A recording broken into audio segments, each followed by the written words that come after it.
We're live, ladies. Hello, everyone, and welcome to the January 19th episode of our weekly Hangout. I have Kelly and Emily here with me as usual, and we're going to dive into tonight's topic. It's all about feedback request software, how to use it and how not to use it. Kelly, it seems that since the incentivized reviews scandal of autumn 2016, there have been some interesting interpretations of the new rule. We've seen some cases come through recently that are worth discussing in depth. Oh, we absolutely have. And in case anyone who's watching doesn't know quite what we're talking about, Amazon changed their terms of service this past fall, and they're disallowing in what they call incentivized reviews, which are essentially product reviews that you've obtained in exchange for deeply discounted or even free products. It's kind of been common practice really for a long time, and people would do this when they would launch a new product or even just to bolster an existing product's reviews. A huge giveaway could really cause your product to rise and make sales for you.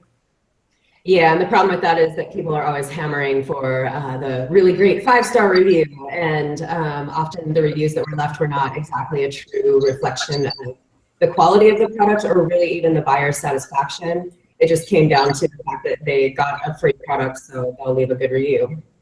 Right, and that's not a use of the community as Amazon intended. I mean, Amazon has always envisioned the buying community's participation in the review process as kind of sacrosanct. They want it to be pure. They want it to be uninfluenced by people trying to drive false impressions, if you will, because I think that's exactly what is happening or was happening with these incentivized reviews. So, and that's what really kind of has always set Amazon's network apart.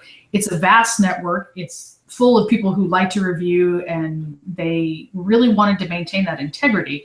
The point is an honest review. So the point has definitely been missed by a few people out there, especially recently. And it seems like, again, the point is being missed a little, or perhaps just some creative interpretation. I love that, creative interpretation. Really the most interesting case I've seen come across my desk recently has had to do with what boils down to failing to give equal time or equal airtime. Did you like this product? Did you not like this product? A specific seller we've been working with, their follow-up message to buyers was not out of compliance in and of itself. It was that the message drove buyers to two different places. So it's, are you happy? Click here. If you're not happy, click here. But the problem with the way that that is set up is that it is an implied incentivization. If you're presenting that option first, it kind of drives buyers to like, well, did I, and people don't like to disappoint other people. And Amazon viewed that as review manipulation. And I don't disagree. In fact, I had been saying when this change happened that I felt like we might see a sharper, narrower focus on how things were worded, not just was this a discounted or incentivized product where they got it for free. And if you've ever talked to Amazon or exchanged any emails with them, at the end of their last email to you is a simple question. Did I solve your problem? And 2 buttons of equal size and color, yes and no. That is the definition of equal airtime. This is the behavior that Amazon is demonstrating, and we want sellers to model that. And if you want to see a really, really good example of what that looks like, we have an excellent screen capture that Emily hunted down for us from Amazon Fresh, and we would be happy to send that to you.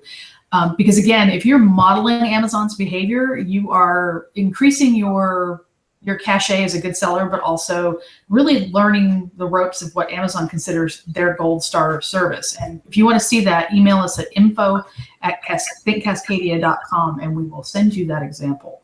We're going to try to share it here for you, but apparently the software we're using does not allow that. So we are happy. Oh, that's too bad. It would have been a good thing. I downvote that. And that is interesting, Kelly. So a little while ago, Kelly mentioned that people would launch products with deep discounts in order to get reviews going. How are people supposed to do that now, Kelly? or Emily, whoever would like to speak on that. That's Emily's bailiwick. Well, there are still launch services in existence, but I can't say that I really recommend them, because if you're using one, just proceed carefully and at your own peril, because there's a lot of ways that you get in trouble with them. And I think the biggest thing with them is that they're often selling their items at way, way, way below cost, like a ridiculously low price, like maybe even $1. And then you as a seller, so that happens on one end, the blast happens. And then on the other side of things, you go in with Feedback Genius or something and you follow up on all of these sales that you've gotten, but the problem is that the information isn't married up anywhere, so you can't tell what reviews came from what buyers. So some of those would be incentivized reviews. According to the terms of service, there's just not a really reliable way to get that information quantified yet. So the other problem, you know, like I'm a buyer and maybe I got the discounted product and I forget to leave a disclaimer. There's a lot of ways that can be a violation of terms of service. It's just not a good practice to get into. One thing you can consider is something like Snagshout, which is very diligent about remaining in compliance with Amazon's terms of service. And in fact, when this whole thing went down with the incentivized reviews, they actually went through and completely revamped their business model so that they were in compliance with terms of service. So they really, really care about that. They still offer your products at a reasonable discount, usually a percentage discount instead of like a low, low price of $1. And so they'll work hard to help your new product obtain its excellent ranking honestly and organically and good, instead of these other sneaky ways that can get you in trouble. When you said that price of the low dollar, I suddenly thought of RoboCop, and I'd buy that for $1. The places my mind goes on webinars. But another thing, another angle, if you will, to consider with these launch services, Amazon seems to be moving forward with some sort of technology and all sorts of stuff to track and take action against sellers that they think are manipulating BSR, the bestseller rank. If you're using keyword spam to blast your products at unsuspecting shoppers who might be looking for something else, that is a gigantic no-no. And what I mean by keyword spamming is, I'm selling my iPhone. Yay, iPhone, I love my iPhone. But let me put Samsung in there. Oh, and whatever else, right? That is a complete dilution of the catalog integrity. It screws up search results. It pisses off buyers because they can't find what they're looking for. And Amazon will definitely come after you hardcore if they find that you are doing that. So don't do that. Bad. Yeah, basically selling your product to massive amounts of people for $1, the low price of $1. Or some other ridiculously low amount, and then asking for a review, even if you can't tell if it was discounted or not, it's just not okay. And changing your keywords to reflect things that aren't your product is not okay either. It's advertising. It's very annoying for the customer. And I don't care how good you are at what you think you know with all this stuff, Amazon is going to catch you, because we have seen, 5 or 6 cases just in the last couple of weeks. And so that tells me they're paying very close attention to all these activities. So, you know, be careful, do your due diligence, and don't just trust a service that says we're compliant, because you don't know if they are or not. Snagshout we recommend, Feedback Genius we recommend, but a lot of the other ones out there, So in a nutshell, it's important to build your online presence honestly and with an eye toward creating trust and community with your customers.